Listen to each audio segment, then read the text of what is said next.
All right. Hello, everyone, and welcome to episode number 17 of the Odd Sports Topics podcast. I am Michael Rachel, alongside, as always, PJ Ellis and Matt Costa. Guys, how are you doing today? Good. How are you? I'm great. Thanks for asking, PJ. It means a lot. Super cool episode once again here. Another absolute banger of a guest. We've got the former NBA player that used to play for Philadelphia, most known for his time in Cleveland, where he was the second leading scorer against LeBron. I'll kick it to PJ for you to introduce him more, but his name is Larry Hughes. PJ, give us more on Larry. Yeah, like you said, he was most known for his time in Cleveland. I would also say he was some of his best years were in Washington too with Gilbert Arenas, and famously known for probably being the best player on a team with Michael Jordan on it on the 2003 Washington Wizards. He played 10 plus years in the NBA. From St. Louis, went to CBC High School, won a high school championship there, went to SLU, took them to the NCAA tournament, won a tournament game there, is retired now, lives in St. Louis, runs the Larry Hughes Basketball Academy, which is a training facility out in Chesterfield. They are opening up a new location in Gravois Bluffs, which he's very excited about. Great guy, great overall player. I mean, fantastic NBA player. Fun fact about Larry, he is one of a few people ever to have both played with LeBron James and Michael Jordan. And we get his opinion on who the GOAT is a little bit later on in the interview, so you guys aren't going to want to miss that. But yeah, Larry's a good guy. We've known Larry for a while. I was told that I have to tell the story that I used to go to his basketball camps as a kid. He used to bring in guests one time. Gilbert Arenas came in, if you're familiar with Agent Zero. And we were playing 5-on-5 games at the end of camps like you tend to do. And my team had not won a game all week. So Gilbert Arenas comes, coaches us up for our final day in the final camp. A couple seconds left. We're down by 1. I go hit a game-winning layup. Gilbert Arenas picks me up on his shoulders and carries me around the gym to celebrate. So without Larry Hughes, that moment doesn't happen. So thank you, Larry, for that. But yeah, just a tip, PJ. When you tell that story again, don't say it was a game-winning layup. Just say you hit a game winner. Just a you don't need to say it's a little right-hand layup. I just want to let people know that I'm not that good at basketball. I just got lucky. Well, I think they understood that when you said you were 0-8 or whatever. You hadn't won a game. Like, we understood that part. I should be. We've had 2 guests on. I mean, I obviously had played basketball at Larry Hughes as a camp, and I was trained by Drew Hanlon. So I should be better than I am. But I just want to let you guys know I'm not good. So let's clear the case now. I should be, but I'm not. You got to be somewhat good if Gilbert Arenas is out there drawing up plays for you for the last shot. I mean, I was fairly confident I would bust both you and Michael, but other than that, no. I'm not gonna hide my skills up. One more thing about Larry is he's currently doing a podcast called Believe in Wizards Pod with Larry Hughes. It's a pretty cool podcast. So everything Washington Wizards basketball. So go check that out. I'm now gonna put on my Larry Hughes headband here because he wore a headband while he played in the NBA. So I'm gonna do it for the remaining of the intro. While Matt, go ahead and ruin one thing. Just go ahead and say one thing that Larry said. Give us something interesting for the people before they get into the interview. Let me think. So I liked hearing about, first I liked hearing what Larry said about the NBA Finals prediction. I won't give you his Finals prediction. I won't ruin that. But he sided with me on who he thought the Eastern Conference champion would be, and I loved that. I also really liked what he had to say about kind of paving the way for some St. Louis high school basketball guys like David Lee, Bradley Beal, Jayson Tatum, who are all spent time in the league or are still playing in the league, how he kind of paved the way for them and paved the way for the St. Louis basketball scene. A little bit about how he got recruited and his recruiting process when he went to SLU and how much it's changed in, the now digital age of the hoop mixtapes and everything and highlight reels. So I thought that was really cool too. Just everything about this interview was fun. I really enjoyed listening to Larry and hearing about his time in the NBA. The dunk contest, I can't spoil that one. I won't do it. But he's got a great dunk contest story about Vince Carter too. So you'll definitely want to check that out. Go follow us on Twitter and Facebook at Outsports Topics. Check us out, outsportstopics.com. PJ, what was one thing that you really liked from that interview? If you had to pick one, because I know it's so good. Yeah, it was a great interview. Obviously, he talked about a little bit about what it was like playing with LeBron and kind of the narrative that comes along with playing that. So it'll be interesting for you guys to hear kind of how he feels about how the media kind of portrays those early 2000s Cavs teams with him on it. We hope you all guys had a good Christmas, good holiday season. New Year's coming right up this weekend as we're releasing on Monday here. So hopefully everything was good with you guys. We're going to get into our interview with Larry Hughes. Big shout out to Larry Hughes for coming on the pod. Make sure to like this video, subscribe, follow us on all of our socials at Odd Sports Topics, Twitter, Facebook, everything. Even input your email on oddsportstopics.com so that you know when we're releasing articles and you don't have to keep guessing on when we drop those. But thank you for the continued support, and we love putting out great stuff like this. Like us and give us a review on the podcast app. Let us know if you guys are liking that new form of listening to our podcast. One thing that I want to talk about the interview real quick before we get into it is his experience in the NBA Finals in 2007. It was his first NBA Finals appearance. It was LeBron's first NBA Finals appearance, and obviously he was injured for a lot of that, and he had to take a significant lack of role than he was used to. He was the second leading scorer on that Cavs team coming into that series, and then his foot injury. But he talked about how it was crazy, just the media. The thing that just shocked him the most was how present the media was and just the stage of it all. And that was interesting. So this interview is super cool. I think every part of it will interest you guys. So hopefully you all enjoy. Here is our interview with former NBA player and current founder of the Larry Hughes Basketball Academy, Larry Hughes. We now welcome on to the Odd Sports Topics podcast, the founder of the Larry Hughes Basketball Academy and former player in the National Basketball Association for the 76ers, Wizards, Knicks, among other teams, Larry Hughes. Larry, thanks for being here today. Hey, no problem, man. Thanks for having me.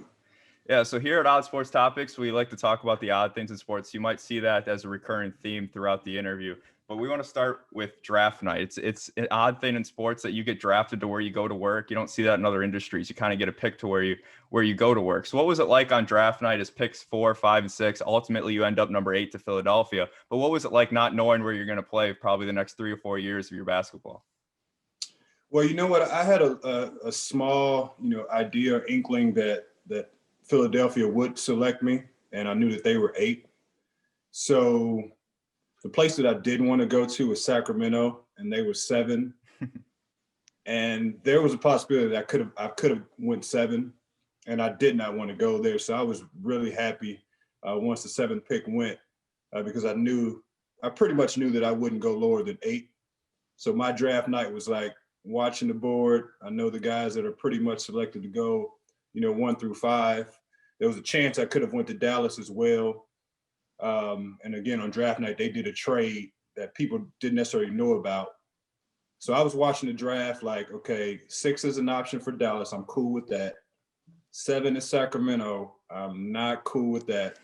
And, 8 was Philadelphia. So I was really preparing for, to be 6 or to be 8. And it turned out, to be the 8th pick. That trade you're talking about is, I'm a Bucks fan, so that was Milwaukee getting rid of Dirk Nowitzki. So we're not going to talk about that anymore. But Larry, you got drafted by the Sixers. Obviously, you had a great relationship with AI while you were there. Do you have any good AI stories to share with us for the podcast, for the listeners back at home? AI is obviously known as a character, pretty outgoing guy. Do you have any good AI stories? Man, just people know that AI is very very sentimental, right? He's a guy that'll cry at the drop of a hat. He'll tell you that he loves you, 100,000 times, within an hour. And for me, I don't think people, on the outside really understand that, like, the love that he has for people.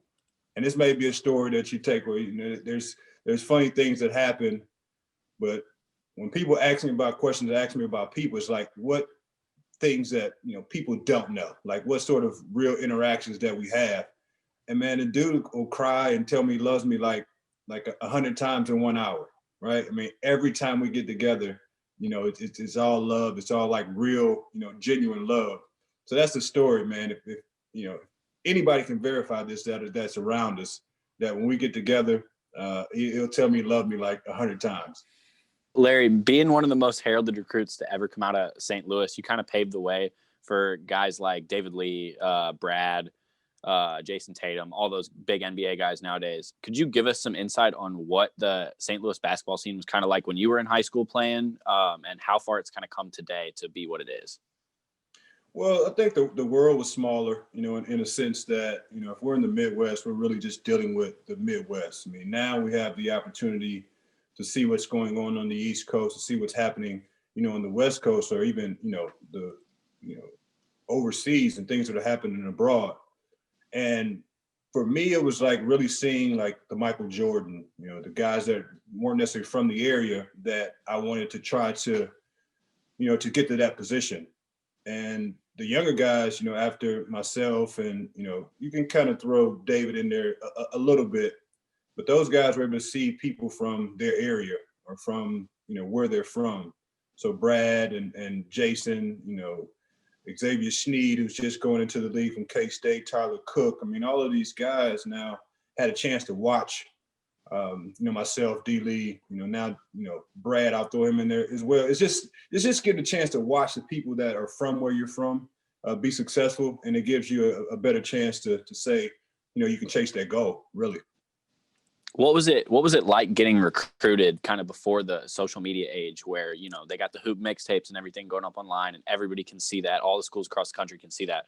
What was it like kind of getting recruited before all that? Well, you had to put in real work. Like, there wasn't a lot of mixes of, mixtapes and pulling out. If you went 4 for 20, like we saw 4 for 20, like we didn't see 4 for 4. And I think that's the difference in today's, sort of recruitment and sort of the entertainment value is that, so many things are chopped up. Like, you don't necessarily know if a guy can really play until you actually lay your eyes on him in a game that really makes sense, whether it's a district game or state finals game or, some sort of big rivalry game. Like, you never really know if a kid can play if you just watch the sort of tools that they're using for recruitment now. So that's what I say is a huge difference, is to really get, an understanding of who that player is. It was easier back then because you actually had to go. Well, it was tough and easy because you actually had to go and see that person play. And now you can kind of just click in and see, the top 3 plays of that kid's game and, think that you may have something. Larry, speaking on what you spoke about a little bit ago about the St. Louis basketball scene now, you played with Jayson Tatum at CBC and SLU, and odd fact is you are Jayson Tatum's godfather. What is it like watching Jayson succeed at the highest level, and where do you see his career going from here on out? Obviously, he's playing at a superstar level the last couple of seasons, and the sky's the limit for him, but where do you see him going? Oh, well, again, the sky is the limit, and the amount of time and the things that he sacrificed to put himself in a position to be successful and make it to the highest level of basketball is, very important to give him credit for, because there are a lot of other things that he could have been doing or trying to get involved with, hanging out with friends, or just taking advantage of everything that was coming his way. And he chose to make those sacrifices so he can reach his goal. And I think you saw it, man, for a team to give you 5 years, $200 million.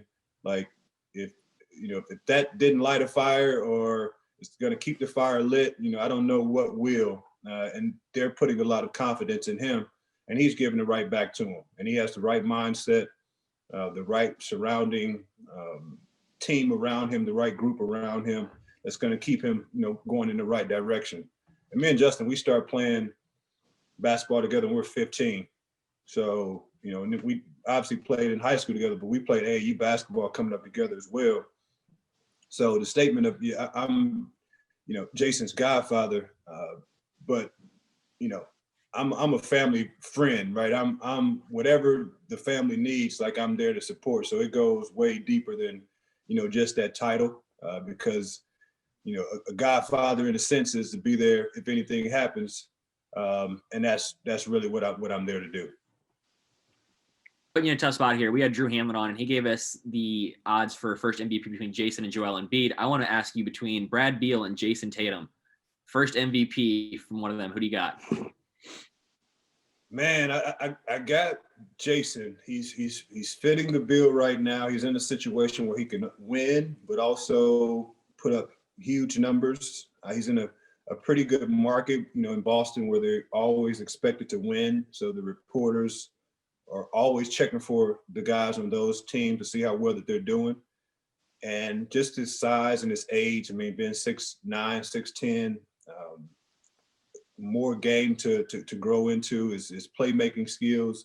I know we'll start to catch up with this offensive ability to score the basketball, and that's going to make him even tougher. So if I had to give a nod, I got to give it to the 6'10", offensive mismatch throughout the league. I got to give it to Jayson. Larry, you just brought up Boston being a good market or a big market. And one thing that we're always interested in is free agency in the NBA. And some markets are more attractive than others, whether it be a break on taxes, which is important for players, or, just being in Los Angeles or New York. What kind of factor or what factored into your decision come free agency? Is the big market versus small market an actual thing in the NBA? And can you talk about your decision along with people that you played with when free agency came around? Well, I think the media can make it an issue as far as the big market, small market, because they're going to give attention obviously to the bigger markets because their reach is going to be wider. And they're going to get more views on the things that they do. If they're writing about a certain player, that certain player is going to get more attention because it's quote unquote a bigger market. What I would look for is the strength in the organization. And that's completely it of who's manning the organization, what direction that they're going, what's the thought process, how do they support their players on and off the court. And those things factored into the decisions that I made, as far as being a free agent. You think about the OKC, you think about San Antonio, think about some of these smaller markets, sort of teams that have really good front office teams that really put, the energy and effort to putting winners out there, but also supporting their groups and building a team, not necessarily from ground up, but just really putting the right pieces in place. And I think that is important. So as a player, I'm looking more into who are the leads within the organization, as opposed to if it's LA or if it's New York, especially now, because the reach is so crazy now that a lot of that stuff, I don't really think it matters to players as much if the media would make it a big deal. So an odd thing about your career, Larry, is that you're one of only a handful of guys who ever got to play with both Michael Jordan and LeBron James. How were MJ and LeBron different from each other in the way that they prepared for games and practices, or in just their overall mentality in general? Well, different area, different times of those guys playing, right? It's just a different time, a different space. How MJ went about his business is a little different than how LeBron goes about his business. MJ, obviously, as big as he was, could do things that were behind the scenes. No matter what LeBron does, he can't do anything, behind the scenes. So I think that they both have the understanding of who they are and carry themselves in a very, positive and strong way. MJ was more quiet. Just talk about the social side. MJ was more quiet, as he was playing versus what LeBron is doing on the social side of him being very active. And, in the basketball court, you think of MJ being, a little more vocal and a little more aggressive. And Bron is not necessarily that way. So, there's a lot of different ways that a lot of ways that they're similar, a lot of ways that they're different. And just the ability to speak on it and have conversation, have really been in those situations with those guys and see how they prepare for games. It's very similar. It's very similar. Those guys just competed in a different era of basketball that allows them to do certain things. But, I wouldn't take anything away from either one of those guys or how great they actually are. So I want to put you on the spot a little bit here. We spend countless amount of hours arguing about this. I spent countless days at CBC's lunch tables arguing with people about this one. Who do you think is the GOAT, Michael Jordan or LeBron James? For me, it's easy. For me, it's easy. It's MJ. Just from everything that I've, what I've watched, just the reasons of wanting to compete, wanting to, be the last man standing was about the things that MJ brought to the table. And just the game, I understand the game and how the game is moved forward. And the number of possessions, the shooting the three ball, the rules, all of those things are made to create better stats. And if we use stats to talk about what the eyeball test, for me, the eyeball test shows me who's the greatest of all time. And I'm not necessarily putting it all on who's going to end up with the most points or the most assists or the most wins. But it's still MJ. Can you speak about when you play with MJ? It was during his Wizards run, which is often kind of forgotten. You see the Last Dance, you see the titles and the Bulls, but when he got to the Wizards in 2003, obviously he was a different player. Did he still attack the game with the same mentality he did in the 90s, or was there definitely like a more relaxed sense that he kind of knew that this is not necessarily the same as it was back when he was with the Bulls? No, I think with age, I think it brought he was still that guy. Like, I mean, I still watched him, was like, shit, like, that's MJ. Like, in practice, I mean, just the things that he was able to do. And I think hand-eye coordination plays a huge part in how good these guys are. It's just their ability to focus and have hand-eye coordination. LeBron and MJ are the best that I've ever seen. Just, taking something from focus to hand to wherever it needs to go. Hand-eye coordination is very big. But as far as like MJ, I think that his intensity was a little bit lower. And I think that that's completely due to the age. So we talk about the Breakfast Club and him working out with Scottie Pippen and Ron Harper, back in the day of, really creating that vibe of early morning workouts, getting your work done. Like they were doing that at 6 o'clock. So when MJ got to the Wizards, maybe that started at 9 o'clock. I mean, it was just a lower intensity. He would still get the work done, but it was just a little bit lower intensity. In 2007, Larry, you were the second leading scorer on that Cleveland Cavaliers team that went to the NBA Finals to play the Spurs. Unfortunately, you were injured in the finals, but what was it like to play in an NBA Finals? What was your mindset? What was LeBron's mindset as well? Because that was his first time being in the NBA Finals like yourself. Well, it's kind of the story of my career a little bit. It's just being injured at the wrong damn time. I mean, it just, it's nothing that I can really control. I mean, it just happened. I mean, I broke my thumb when we were a couple of weeks out from All-Star selections. I tore my plantar fascia, in the Eastern Conference Finals against Detroit. So by the time I made it to the finals, I was on half a leg. But the experience was fun. The experience was something that a lot of NBA players, they don't get a chance to experience. When you're the last two teams playing, the media coverage, how interviews are done, how travel is done, all of that was something new to me. Obviously, it was my first finals, but it's something that I will always remember. It's like the things that go on outside of the game. Everybody wants to know, like, what about the game? But it's all those little things that you take in, that's surrounding the NBA Finals. How the podiums are set up in the arena, how everybody has in their own little section where the group of reporters go around and ask different guys questions. I mean, those are the things that I remember. And then going out and to compete, I tried to compete in the NBA Finals without getting an injection, a numbing injection in my foot for 2 games. And after those 2 games, I felt like this is going to hurt my career versus help me. So I had to shut it down. And that was one of the hardest things that I had to do, is to go and tell my teammates, like, hey guys, like, I want to be out there with y'all, but like, I'm going to hurt you guys more than I'm going to help. So, I took it upon myself to, obviously with the medical staff, to make that decision. But that's one of the things when we talk about the finals, it always brings back the memory of, damn, I got hurt, right before those finals started. Larry, I want to ask you, how do you feel sometimes? Obviously, you see in the media a lot that they'll say people, LeBron had no help on this early Cavs team. You were playing at an all-star caliber level for many years that you played with LeBron. How does it feel when you hear people kind of say, oh, LeBron didn't have any help, when you were literally there playing at an all-star level? Well, it's disrespectful. Like, it's disrespectful. It's disrespectful to me, Danielle Marshall, Eric Snow, Big Z, Berejao, Sasha Pavlovic.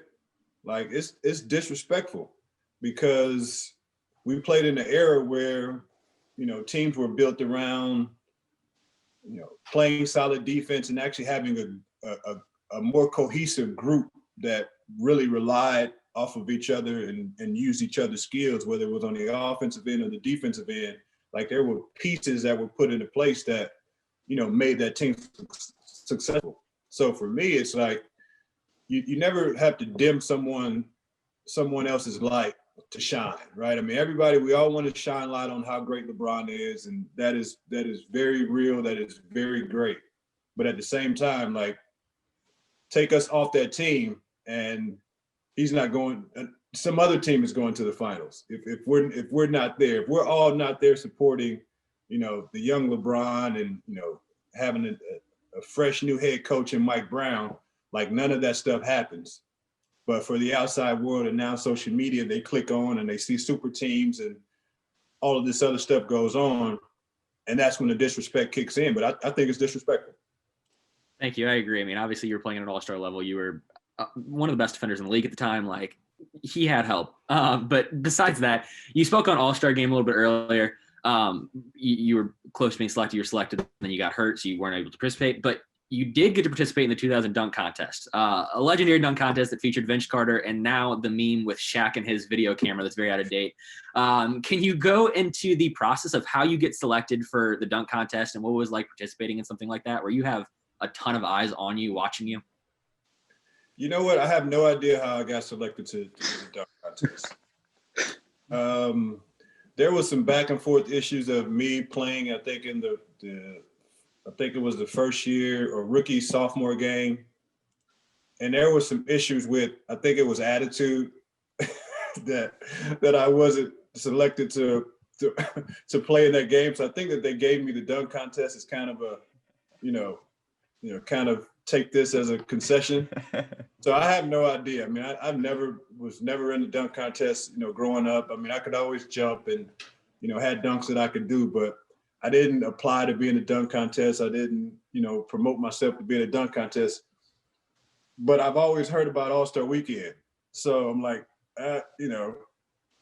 I'll do it, just to get a chance to experience All-Star Weekend. And that's really what it was. I had no interest in being in the dunk contest. I was hanging out, every night with Allen Iverson, for the All-Star Weekend. So I wasn't focused. But for me, it was like, get a chance to participate in All-Star Weekend, and the dunk contest was like just kind of a throw-in. And it's just fun to see now, like trying to do the dunks and knowing that, like, how the legs, like you were doing something like you probably should have been doing the last couple of nights that, like, you can't jump right now. So, I mean, it's fun in games now that we talk about it, but my focus was definitely not the slam dunk contest. It was just like kicking it for the All-Star game. That's awesome. And you got a front row view to Vince Carter that night too, which had to have been something. Okay, quick story. Yeah. I was already not focused on being in the dunk contest, right? I mean, I didn't even take the buses over to the dunk contest. I had to go out and buy some clothes to wear to the dunk contest because I ran out of stuff to wear because I was just having a good time. But we get to the arena, and during warm-ups, Vince is like, I mean, he's jumping up and he's just kind of throwing the ball through the rim. Like, I mean, the dunk that he did when he held onto the rim with his arm, he was doing that, but he was just like shoving his whole arm through the rim and pulling it out. I mean, if you can just visualize, he's jumping up so high that he can get his whole arm down in the rim, put the ball through, and pull his arm out without touching the rim. So we're all looking like, man, what are we getting ready to do with this guy? Like, what are we getting ready to do with this guy? Every time I went out to go to a party, the All-Star Weekend, Vince was sitting at the elevators watching people leave to go out. So we knew that he was focused, and him jumping and throwing the basketball through the rim, I knew we didn't have a shot. Quick story.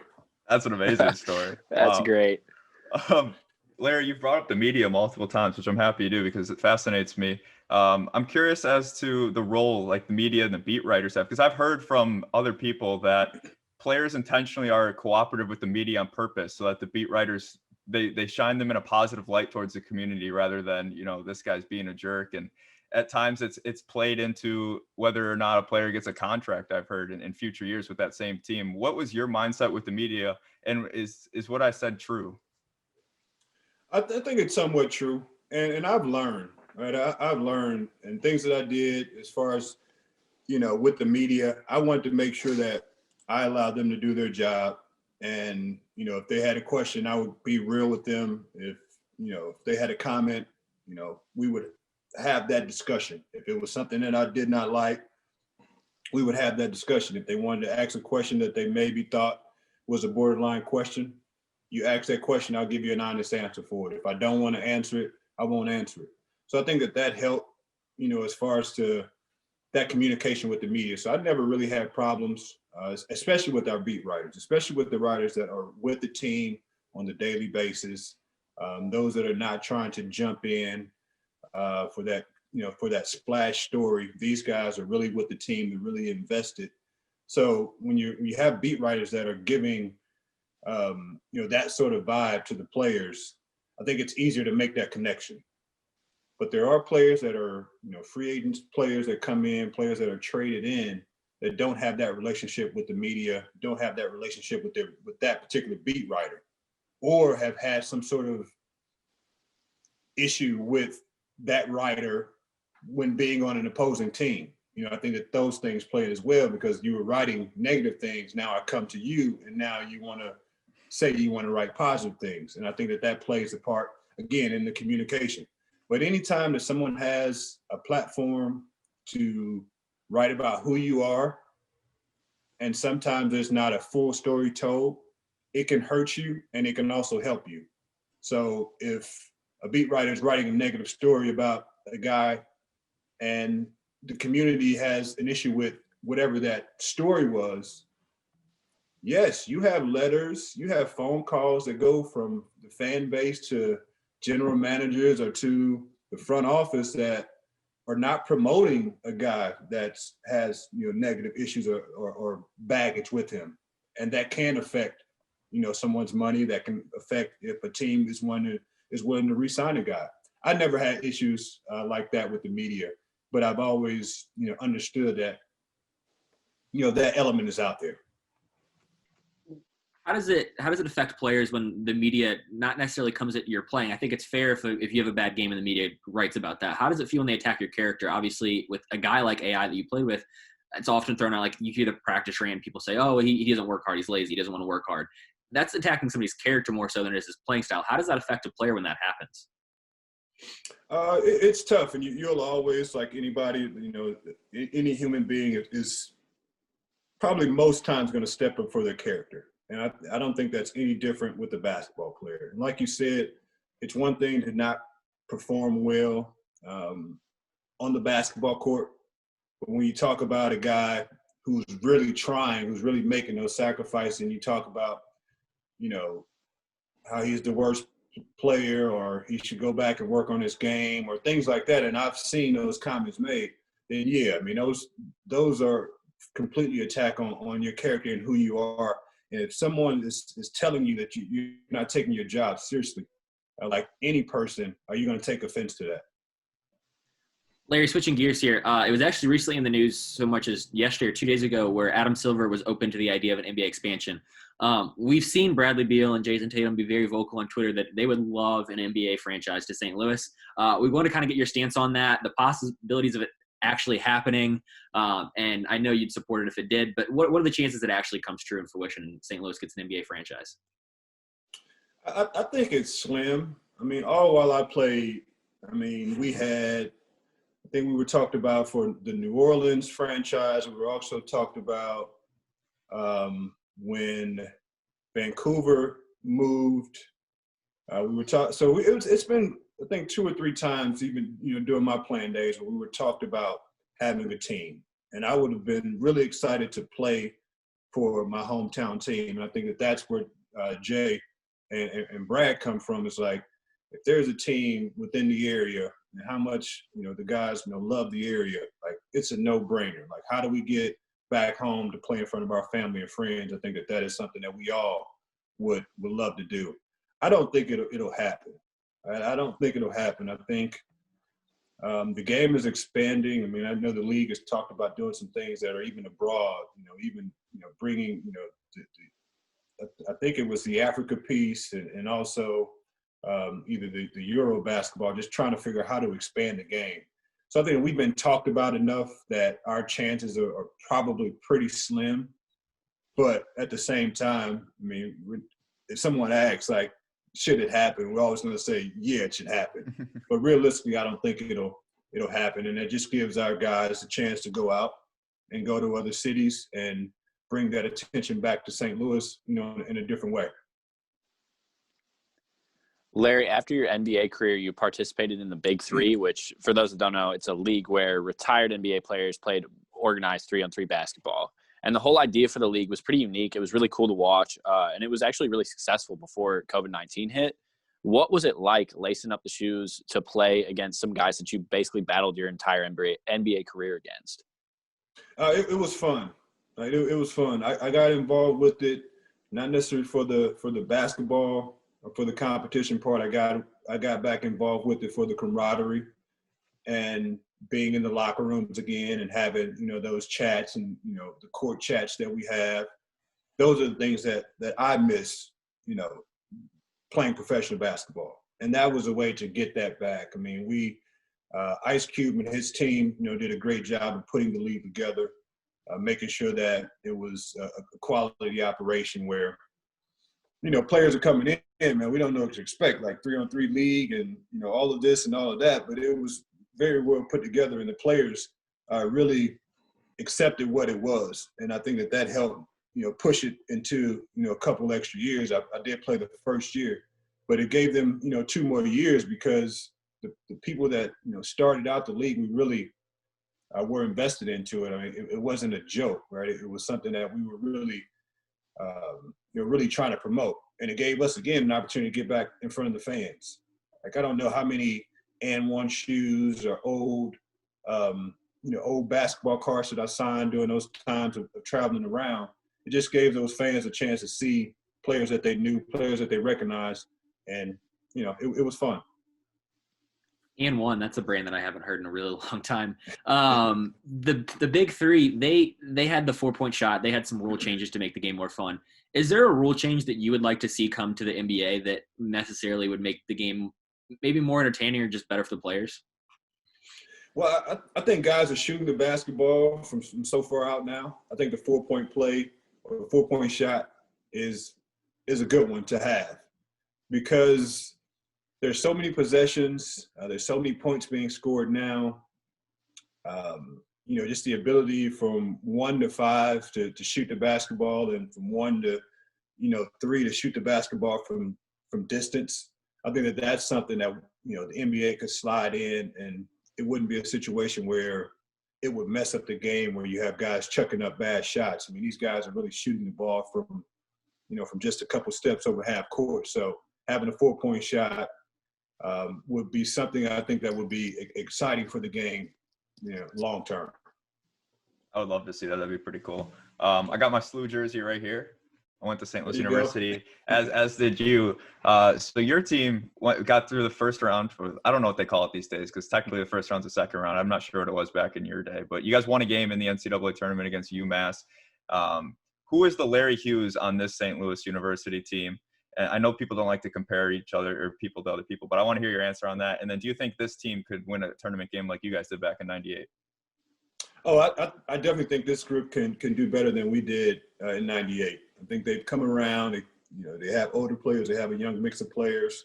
They have some transfer guys in, and that bodes for a good mix of young talent, but also guys that have the strength and the endurance to really compete at a college level, because college basketball is way more physical than the NBA game.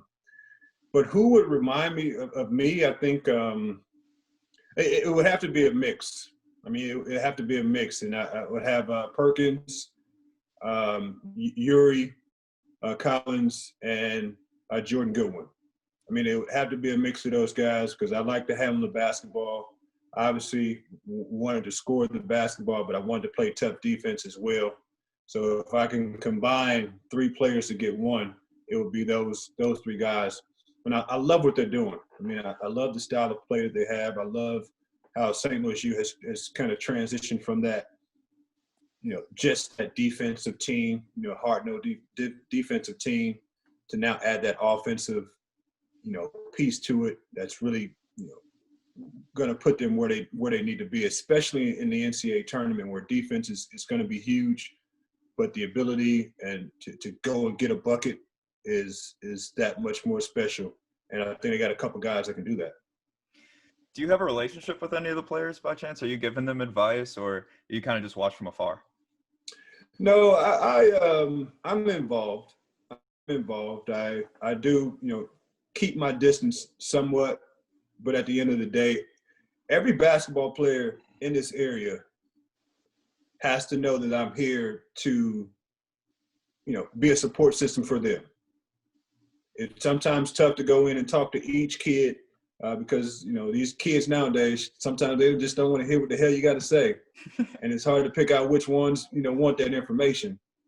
But I always let it be known that if you need to have a conversation, if you want to talk about anything that's pertaining to on the court, off the court, these are things that I've seen, these things that I experienced, and I can definitely help.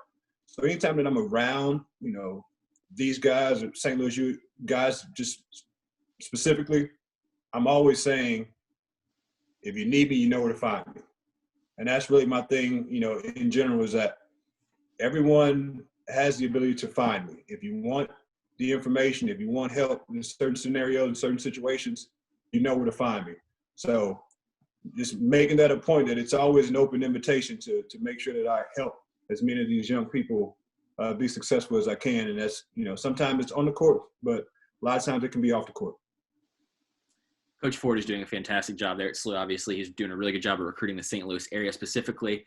We have so much basketball talent here in St. Louis. It's really cool to see, SLU have a lot of St. Louis kids or, Illinois kids near it. Question for you. This is a little awkward. How did you try to persuade Jayson to go to SLU?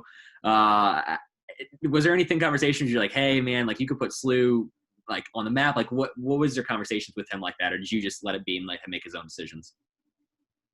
No, it was, we talked about it, and I think SLU was an option.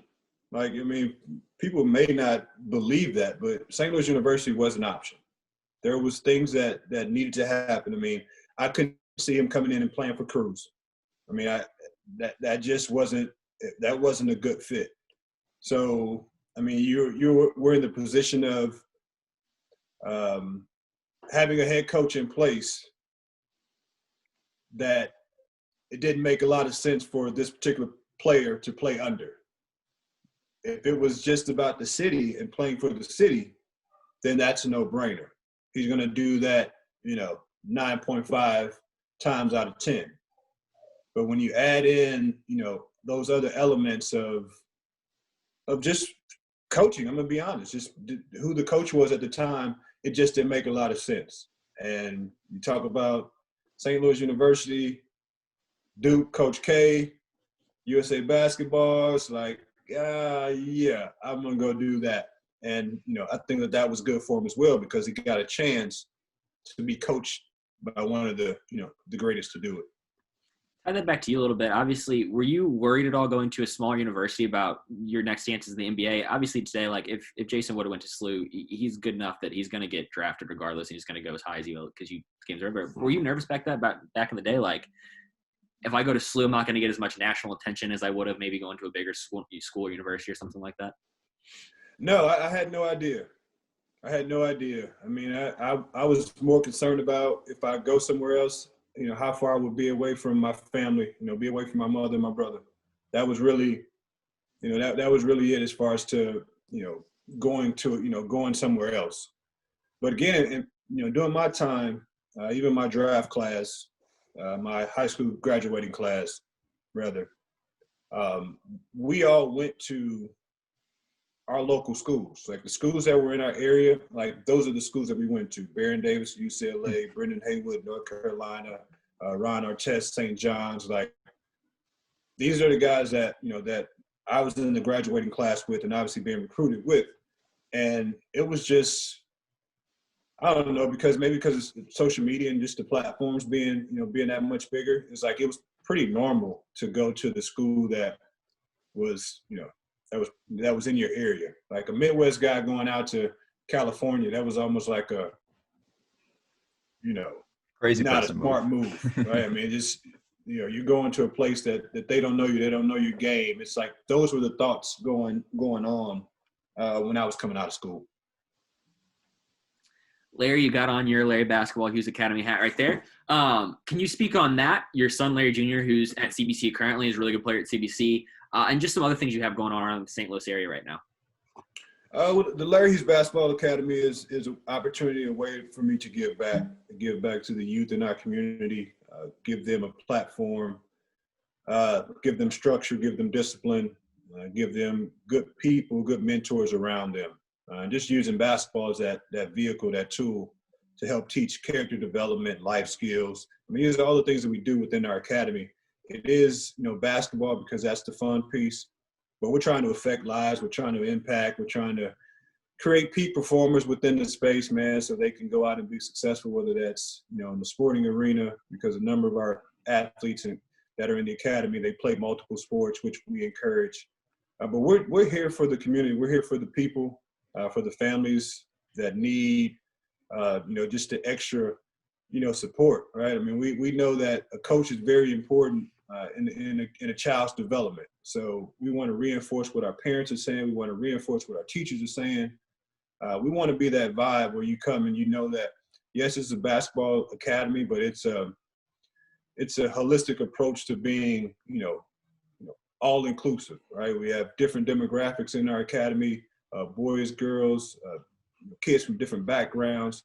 So it's fun for me, man, just to give back and help the young people by using the game of basketball. And also we've added technology into the space where we are able to track our makes, our misses. We're able to track how fast our young people are running, how high they're jumping, so it gives them something to shoot for. So it's not just what the adults say and that's all that matters. No, if you want to make, 10 out of 15 shots, this is a track that you have to do. And yesterday you were at 7.5. So how do we get you to making the number of shots that you want to make? And we use technology to show them that it's possible if they get up enough shots, if they spend enough time on the court. And it's allowed us to open another basketball academy. Going to open up LHBA South, which is the Grab Boys Bluffs, and it'll be a 4,500 square foot facility where it's just solely based on training. And again, it's to help and be a support system for the people in our community. So we want to make sure that it's accessible. So this one, our first one is Chesterfield. Our second one is LHBA South and Grab Boys Bluffs. And we'll continue to try to provide. Basketball and skill development around the area. And that's our goal. That's awesome that you're providing these warehouses and tools that these kids can use to make the best out of themselves. That's super cool that they have a support system in you. Last question from me. Obviously, we appreciate your time. Not often we get to talk to a former NBA player, but I need to know today's opening day when we're recording for the NBA. What's your NBA Finals prediction, and then who's your MVP this year? Oh man, finals already on day one, huh? Day one, yeah. On day one, you'll be a genius, though. You'll be a genius. I like the Lakers in the West. I think they have a structure, they have a foundation. I think they know exactly what they want to accomplish, and a lot of that comes because Bron is going to set that standard. So I see them having a really great chance to make it to the finals, especially with the offseason moves, and they did a really good job, with what they did during the offseason. In the East. The East is, man, that is tough to call out somebody in the East. But man, I think that even though it's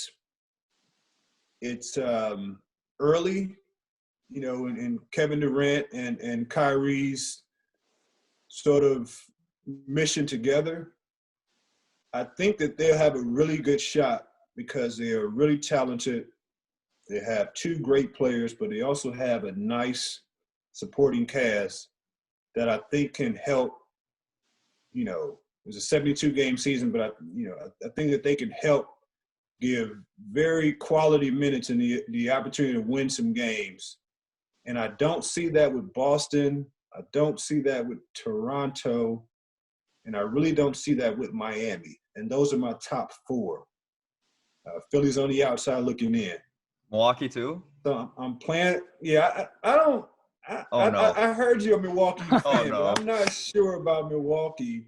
When you talk about the ability for the others to win multiple games. And I think that that's really what it boils down to, is that the ability for your others to win multiple games, not just to come in and change tempo, but to actually have the ability to win multiple games.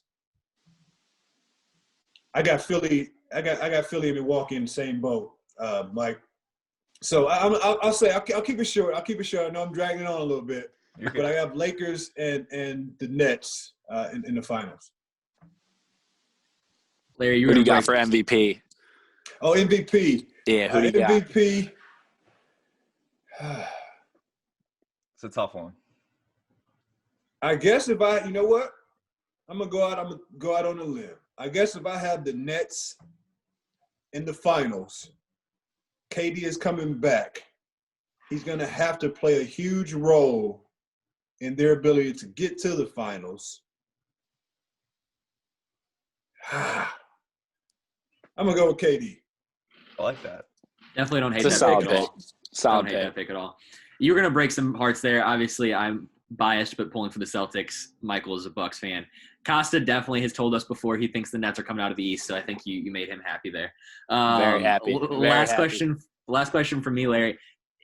Like I said earlier, we spoke about earlier, you were a really, really good defensive player when you were in the league. Who was the toughest player, in your opinion, to guard while in the NBA? I have two guys. Kobe. First and foremost, Kobe was the toughest to guard. I mean, a guy that could shoot any shot, at any given time. Called his own play whenever he wanted, and just a very special talent. Playing inside and outside. I mean, he shot the three, but also got to the mid range and was very tough. And the other one was T-Mac, Tracy McGrady. Tracy McGrady being 6'9", 6'10", his ability to shoot the basketball and dribble the basketball was very tough.